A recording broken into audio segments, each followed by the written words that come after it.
Despite thousands of Trump supporters storming into Congress and clashing with law enforcement, lawmakers returned to work Wednesday night to count and certify Electoral College votes. We will certify the winner of the 2020 presidential election. Vice President Mike Pence, in his capacity as President of the Senate, reconvened the joint session of Congress hours after it was abruptly evacuated as protesters roamed the building and held standoffs with Capitol Police.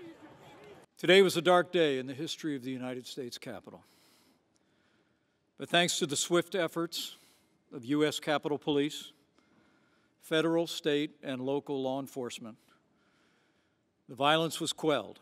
More than 100 Republican members of the House and 14 Republican senators had initially planned to block certification of electoral votes in 6 swing states won by Joe Biden. For those who have concerns about the integrity of our elections, those who have concerns about what happened in November, this is the appropriate means. But following Wednesday's violence, several senators and representatives retracted their objections. However, the events that have transpired today have forced me to reconsider, and I cannot now in good conscience object to the certification of these electors. From Wilmington, President-elect Joe Biden condemned the violence and delivered a sharp rebuke to Trump. I call on President Trump to go on national television now to fulfill his oath and defend the Constitution and demand an end to this siege.